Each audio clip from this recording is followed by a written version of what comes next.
going to start this panel discussion shortly. Dear attendants, welcome to this panel discussion here in the Slovenian Pavilion.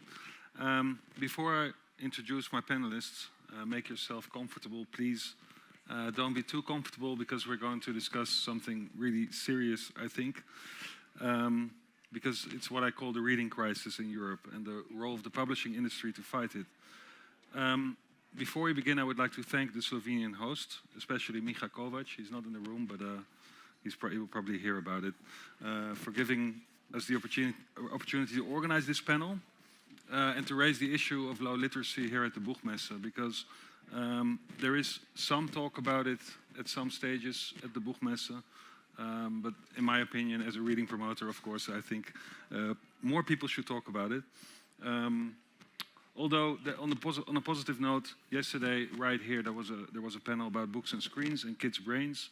At 12:15 you can go to hall 3.1 to discuss educational publishing markets and why Slovenia is doing actually quite well. Yesterday the Ljubljana Reading Manifesto got a lot of attention here, and that's really important, and I'm really happy it's there and that it was published here as well. Yesterday, Veronica on this very stage did a panel about reading promotion. So, not all, some other people too. Yes, it was a panel.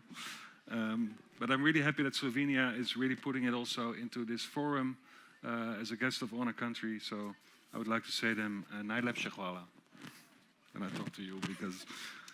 So, on behalf of Slovenia. On behalf of Slovenia, you don't have a microphone yet.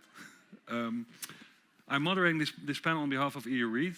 I work for the Dutch Reading Foundation, but I'm also the network manager of EU Read. And EU Read is a network of 35 reading promotion organizations from all over Europe. There's somebody in the room here from Poland, Marcin. 23 countries we combine. And what combines is that we are all fighting low literacy and or promoting reading. And we do so, of course, with other organizations as well. And so today we're going to discuss this topic of low literacy and especially if and how the publishing industry could help. Well, I'm going to introduce my panelists now, or they will introduce themselves. This is Sara Tiurenemi, Veronica Rod-Gabrovic, and Anne Bergman. Sara, can you please tell us who you are? Yes, thank you, Dan. And it's great to be here, so thank you for asking me to this panel. I'm Sara Tiuraniemi, and I'm a publisher for children and juveniles and YA in Tammi, which is a publishing house in Finland and part of the Bonnier Group. And we talk a lot about reading skills. My background is also in, I have been working 12 years now as a publisher, but before that I was working in Arts Council, so I was working in Ministry of Culture and Education in Finland, so art policy is one of my great passions also, and stories and people. So great to be here today. Good morning. My name is Anne. I'm the director of the Federation of European Publishers. We gather 29 publisher associations across Europe, including the Slovenian Publisher Association, but also the Finnish one and the Dutch one. And we have, since last year, we have a guest member that is Ukraine. And for publishers, obviously, you may think it's only a really commercial issue, but I think publishers have a moral duty also to society, and it's really important not just to be able to sell the books, but to have people reading them and enjoying them. So I'll develop that afterwards. My name is Veronica, and I'm not a publisher. I'm a person that publishers try to tempt rather successfully. I teach future readers, readers of today. I teach at university, literature and language, and how to appreciate books. Thank you all for joining. Well, let's tackle the subject then. If you read the introduction text to this panel, it stated that in Europe, one in five 15-year-olds have poor reading skills. This was not just written down there as an idea. This is something that comes from the PISA results. And PISA is an international studies that looks into how well children do in reading. They're published every 3-4 years. The last one was conducted in 21, but will be published later due to Corona. We're not going to show any graphs or talk about numbers, but more we're going to discuss this issue. And Sarah, if you look at this problem, so to speak, 1 in 5 15-year-olds do not have well enough reading skills.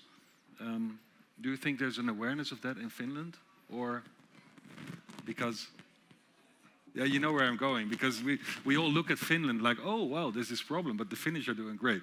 But let's first, the first question: is there some awareness of this issue?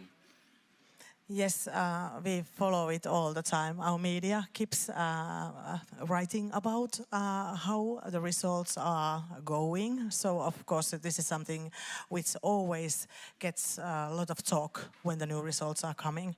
And if we are one number down, it's already we are going wrong direction. What is going to happen?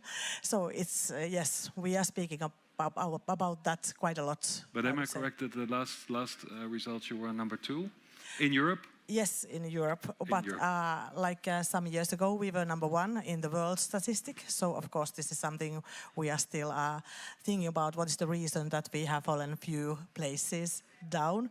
And in Finland, of course, we are generally quite happy with the reading skills, but there is a lack of motivation. We can see it in the results too, because it's also the results look for the reading skills, but also the motivation, and we have been like the second worst or the third worst in motivation, which is interesting combination. Also, there is one thing that keeps also us busy in publishing, because boys' reading skills are much more worse than girls, and I think the gap is between the boys and girls is the largest in Finland. Yeah, you can see these kinds of difference. We won't go too deep into it, but when we say 1 in 5, that's just in Europe in general. And again, Finland is doing quite well. And if you look at the Publisher Association, do publishers talk about this? Does your organization talk about it? All the time. All the time. Clearly, the decrease of readership in Europe, the decrease of big readers, because that we also see that is obviously a very big issue for publishers, and we are really, I mean, our members are really doing what they can through a number of campaigns. Maybe I just mention a couple. There's in several countries, there are reading aloud competition for teenagers. So it's organized first in class and then by region and then national. They generally find a celebrity, a comedian or an author to sponsor with her or his presence the event, and the kids are very excited. Actually, when you invite the kids to interact, and those are not small children, those are young teenagers. Mm-hmm. When you offer them the chance to intelligently interact with books, they're really excited with that. So I think that we have to give them also the chance to appreciate the book. So there's also, and you may have seen the sign outside, several countries have launched cultural passes. So they give money to 18 years old to spend on cultural activities. They can generally, they can not spend everything on online activities, so there's a limit of what they can spend. And we have seen that they spend most of the money in buying books. Oh. They buy, I mean, mangas and comics are, but they are books, and it's a good, for some kids, it's the first time they enter a bookshop. Mm-hmm. And that's a really good thing. So, yes, we're already talking solutions. No, but okay. Yeah, well, yeah, no, that's okay. But we are concerned, and therefore we have to bring in solution. And I think that there cannot be a global European solution. I think that there should be local, regional, national solutions that are fitted to the market, are fitted to the type of publishers that exist. So, but we're very much concerned. And if I may, I think we're also concerned because the situation, the crisis we are living now, whether the COVID and all of the fake news that circulated, the wars, etc., I think that reading, being able to read, is indispensable for democracy. And now we're discussing 15-year-olds, so you have to start at an But early age. 15-year-olds are the next voters. Veronica, how is this in Slovenia? Is there a sense of a problem, or because you're also doing well in PISA, so maybe so well it's not a problem in Moderately Slovenia. well. I don't think we are completely happy. There's a lot of talk about that. I mean, PISA and PIRLS and the research, especially when the results are published, and we sometimes forget a little bit about it. And then when the next results come, then we wreak havoc again. But I would say that, of course, I mean, that's why we are here, why the manifesto actually is Ljubljana born, the manifesto that you mentioned. I would say that our publishers, they are just as worried as you are. They perhaps are not just worried because the next generation seems to be less eager readers. Occasionally, the publishers are worried also because they don't sell. So it's a double problem, not just people are illiterate, but it's bad for business. But yeah, there's lots of campaigns. There's an awareness that people need to be literate, need to understand what they're reading, need to be able to read between the lines. So high-level reading skills are absolutely necessary. And I think there's sort of network working on that. And is that government funded then? Because we move to publishers later as well. Sometimes, yes, there is some support.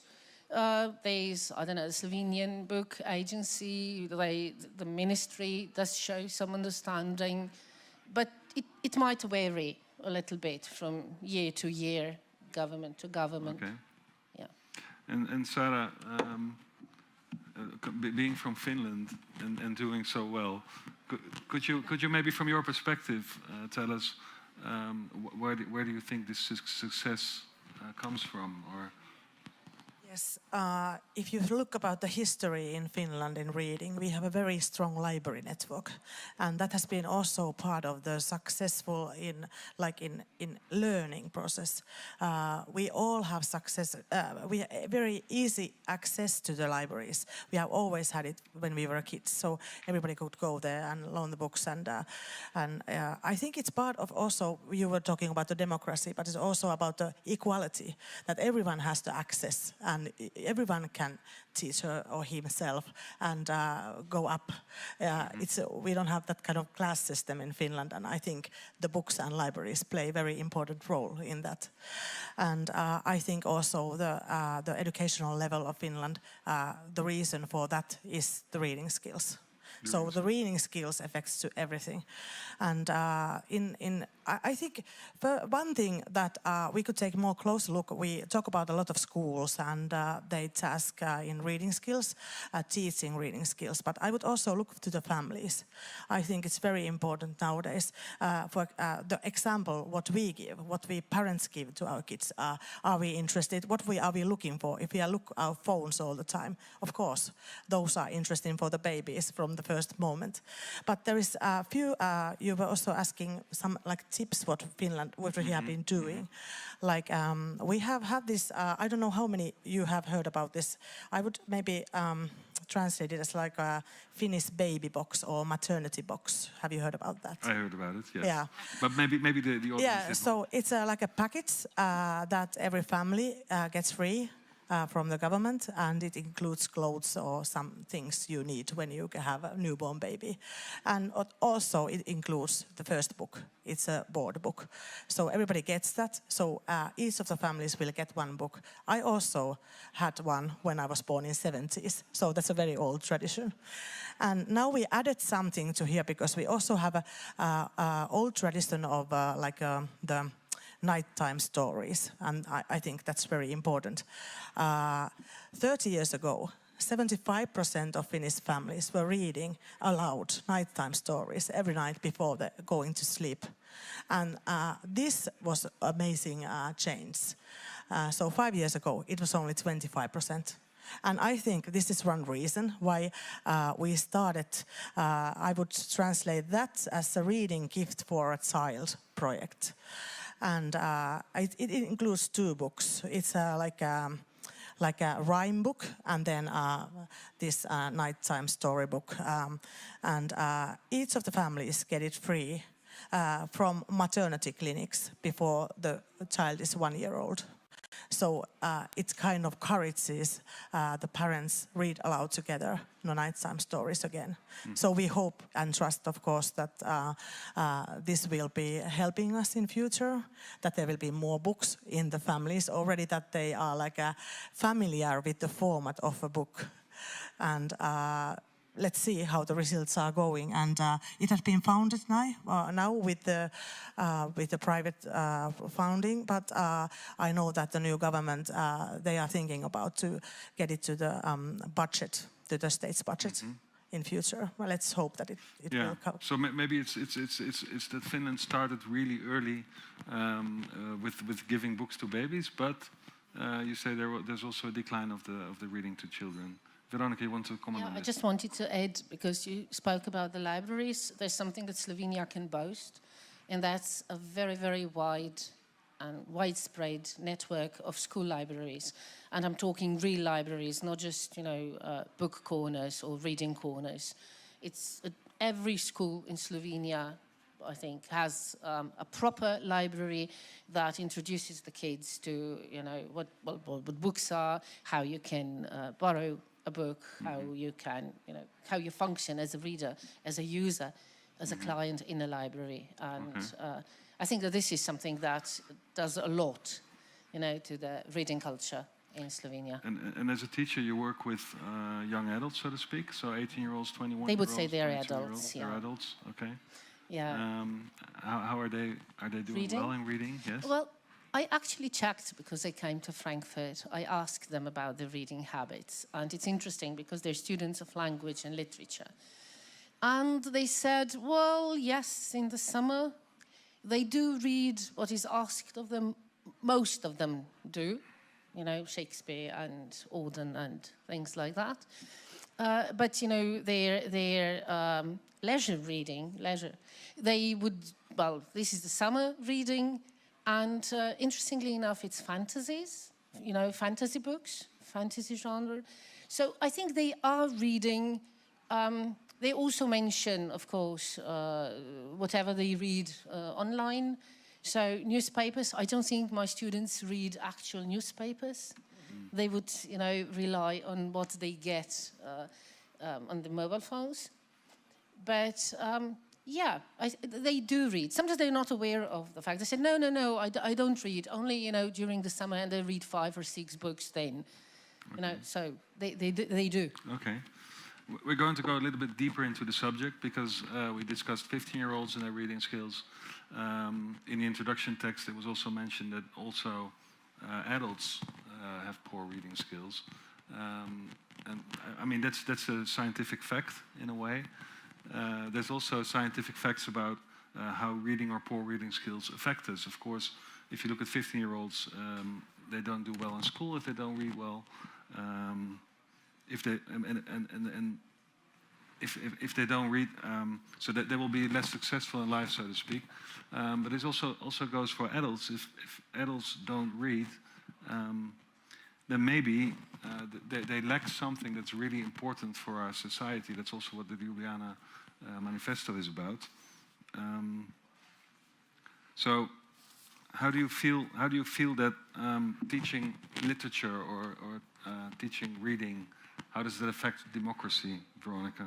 If you teach literature, is that also teaching democracy in a way?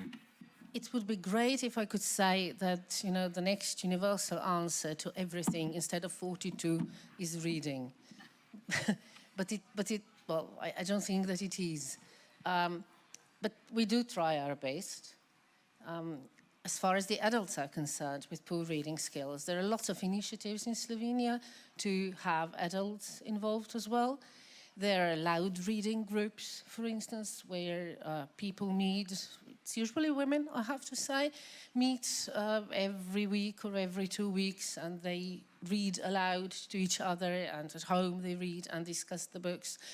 There are intergenerational reading groups organized by the Reading Badge Society of Slovenia, and that works really well. And there's more and more groups where children, school children and adults, sometimes it's people from, you know, the retirement homes, they meet and they read young adult literature often.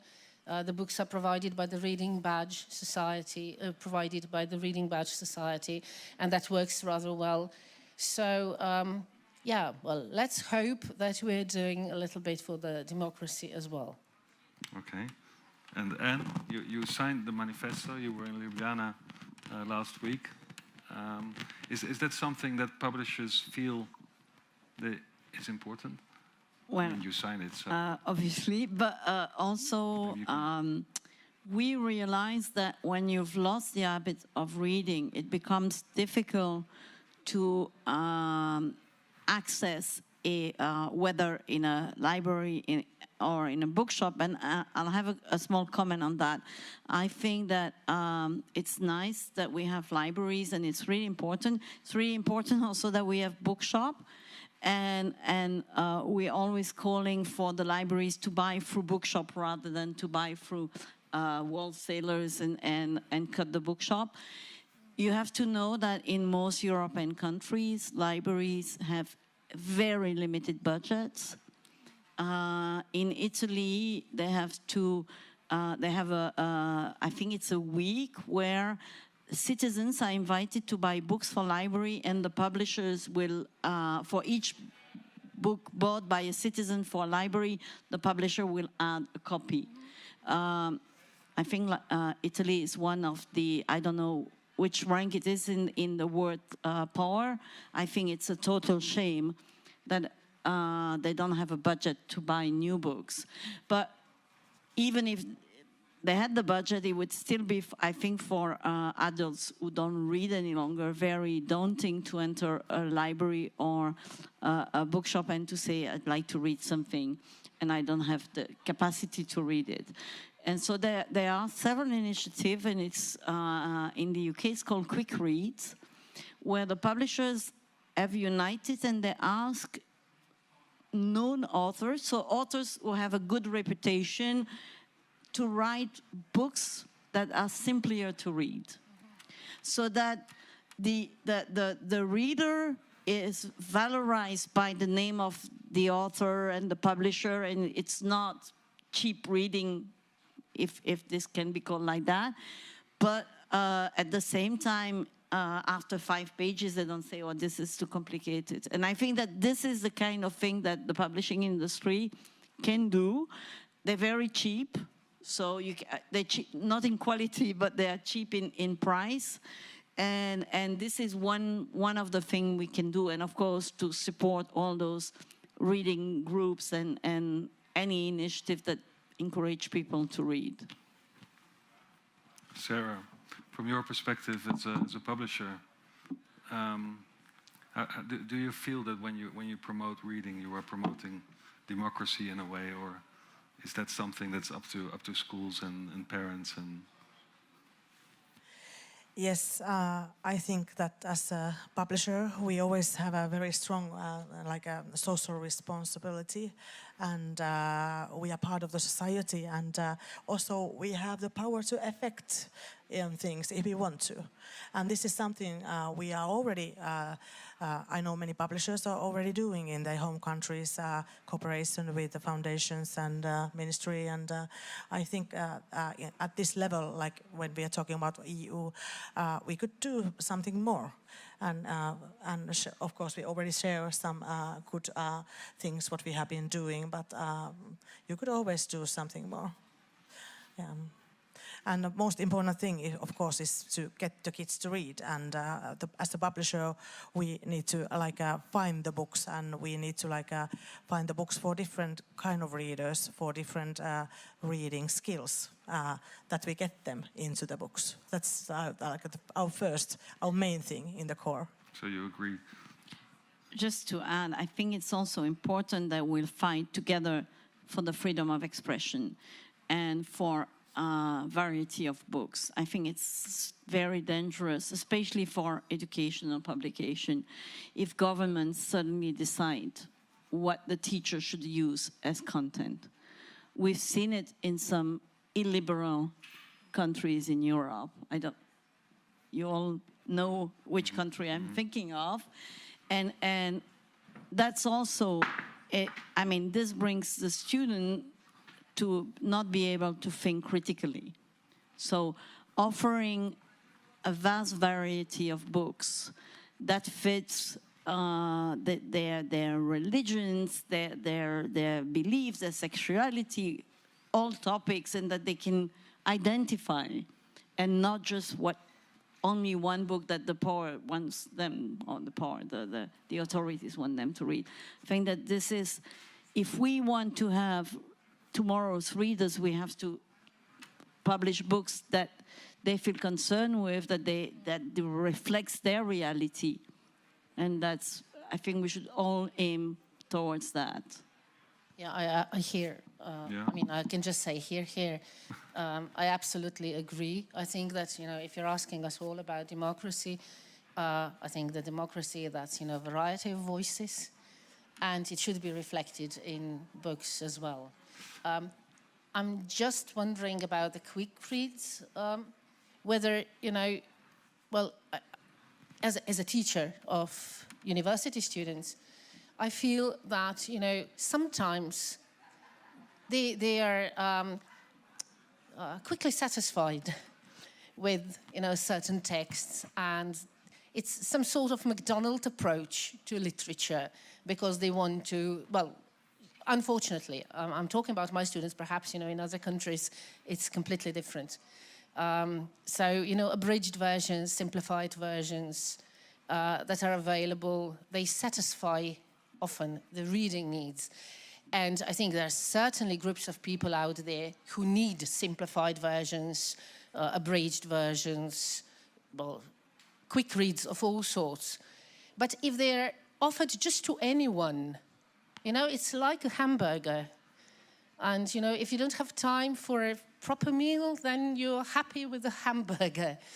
And it's pleasing to the taste buds. And so, I discourage my students from using quick reads, because if I want to teach them to read between the lines, then sometimes they have to work a little bit with the text as well. But as I'm saying, I'm fully aware of, lots of groups that would be in awe if they had lots of. And it's really not meant for university students. I think it's meant for people who have totally stopped reading. Yes. And to send them back, and to send them with names, publishing, authors' names, which are valorizing. So that they can say, I've read this and that author, whom they wouldn't be able to read because it would be too sophisticated. So bring them back. So to say, I read Tolstoy. 15 pages of... No, we can discuss it. Let's not. This is a way of publishing industry trying to help them to get readers back to reading. But talking about tempting the reader, there's a lot of talk, of course, about TikTok and BookTok, and you even mentioned it, Anne, the other day. I remember. So I'm going to put this as a real argument, because some people say, well, you know, kids are not reading enough anymore. We all know that. But luckily, we now have Book Talk, and we see all these kids running to the bookstores and buying books. So in a way, there is no issue at all, or at least there is a solution already, because Book Talk is here to save us. So I'm going to ask this like a question, like a yes or no. I'm going to start at the left again. Book Talk will save us, and kids will start reading again through Book Talk. What's your opinion about that? Currently, Book Talk is getting people to read more English books. So that's a good thing, that to get them So to that's a read. yes then? It's or- kind of yes, but of course, as a Finnish publisher, I would be happy to see also Book Talk in Finnish or some kind of other place where the Finnish readers would love to get Finnish books to read. So Book Talk is currently so international. But can you see that happening? Do you see Finnish kids then running to reading. the bookstore to buy? Yes, I can see it. There is some, it's quite rare. But for example, you know the Heartstopper series by Alice Oseman. We are the publisher for that in Finland. And I was happy to see last year, I haven't seen that for a while, that teenagers went already to the bookshop with their own money to the books already came. Did they already came? Because we just published the first volume in last June, and they were already asking it in May. Okay. But of course, most of them read them in English too. So reading in English language has been growing 16% in Finland during last year. It's quite much. Yeah, and that's one of the other topics of the Slovenian. Slovenia here, the small book markets. But let's not go into that. Yes. But so there is a small yes. Book Talk is saving us? Small yes, but of course I'm hoping that it will affect also the other languages, not only in English. And do you think Book Talk is a big saver? I wouldn't say saver, but anything that brings people to books is something positive. So let's hope it's not just a trend, and it remains. And TikTok is now the thing, and in 5 years' time it will be something else. And let's hope that the books remain something central in their communication, because I think they're also pushing for the Book Talk. So it's a small yes. A small yes. Veronica? Okay, asking yes/no questions is a bit dangerous. Have you stopped drinking vodka first thing in the morning? Yes, no. Do answer. Well, Go on. yeah. Well, that's okay. Go on. no, I think that I can just echo what they have said. Yes, people in Slovenia of my generation, teenagers, young adults, they read a lot of English books, of course. They listen to podcasts. They follow the news. They are encouraged by Book Talk. Possibly yes, but possibly yes. Small. Okay, there was one little detail in my question that maybe in that sense was directing the question or the answer, because it said the kids, they run to bookstores to buy books. This actually means that that it's reaching kids. I mean, maybe they run to the library, but I said they run to buy books. This taps into another question. Reading promotion maybe is also about fighting poverty, because if you cannot run to the bookstore to buy the book, let alone, we don't know if they will read it anyway, but if you cannot do that, then even Book Talk is not going to save you, because you don't have the money to buy the book. So is reading promotion actually, wouldn't it be better if we just fight poverty? Sarah? Yeah, there's so many aspects in reading promotion. Yeah, as a publisher, of course, we want that our books to be sold. That's the first thing for us as a business, but as a publisher also we think about, I see it as a triangle. It's one part is reading skills for children publisher, and then there's art, and then there is, of course, business. So the publisher is always in between of these things. But reading promotion is also can be part of the publishing. It can be part of the reliability of our list that we do very good books. You can trust that the translations are great, they are the best books. You can trust us as a publisher. So if you want to buy a book for your kid, you know that this is a trusted brand. And we also do cooperation, like I told, like different initiatives and how to like, for example, a few years ago, we did a project with the Finnish Reading Center. We get the funding from ministry, and we were like searching the ways how to get more deep reading, kids into deep reading instead of hype reading. And it was very interesting. And it was like reading promotion at the same time. And also we were like searching for the ways, new ways. And I think this kind of cooperation we can do all the time. And it's not away from the business. Okay. And was there some result that you could notice? Yes, it was like we noticed that it was about we had a plan to get all the educational books for kids to the as an ebook. You know, many of our educational books have already gone to the ebook mode, and especially then there is a risk to get to the reading into hype reading way. So you just pick some sentences, pick some pieces, and you don't read the whole text. You cannot like get the impression of the wholeness of the storyline. And we noticed that one way to get kids into the text, to like concentrate into the text, is that they like tap the places where there is some kind of feeling. When there is like a sadness, or if this is a hilarious, funny, that you like tell yourself, what is the feeling I'm feeling when I'm reading this? It was for quite small children, like for 8, 9, 10, those who have just started to read. So when they were like picking up the emotion that the text was like, how do you say it? Like the emotion that they had, it really affected on the way they were more concentrated in reading and they understood more what they were reading. It was interesting because it was the feeling. And usually when we are talking about arts, it's always what does evoke in me when I see the painting, when I see the book, what it brings to me, what are the feelings I get from that. And it's very it's quite simple thing. If you Did think they add about emoticons? Or? Yes, yeah, yeah. Can be adapted to other countries maybe? I know, hopefully. But it was quite effective. But it was just a pilot, so we don't have anything to move on more. But maybe we should. Yeah, maybe we should. And Well, just to answer your question, I mean, I think we also have to combat the myth that books are expensive.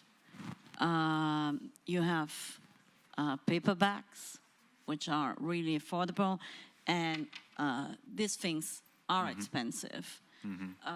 And I think we are one of the only sector where you can choose between full acquisition through a bookshop or going to a library.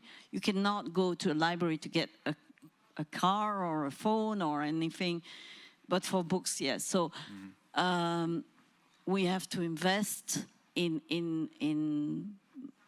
making people understand that reading is not just enjoyment, it's also bringing them a lot to their professional, personal life. There's a recently published French book who says that if kids are not reading, they won't be able to be independent citizen of this world. And it's called Faites-les lire, make them read and stop with the digital idiots. okay. So I hope it will be translated and gives advice on how to make kids read. Okay, that brings me to the final question, and you can maybe react on that. Because we started this panel saying, well, there is this huge problem. I named it a reading crisis. Your French book that you just mentioned seems to do the same. Yesterday I was speaking to somebody who's in the room here and from the book business. She said, oh, all these reading promoters, they're always telling us there is this crisis it's terrible. I mean, why so gloomy? Things are fine. Look around you. Be happy. And I really respect this comment. And that's why I put it on the floor here. Because is there actually a crisis, or should we take a different look at it and look at it more positive and do what needs to be done to make it just a little bit better? So the yes/no question is there a crisis? You can start. I'm not the person to be asked yes/no questions. You told me that. You told me that.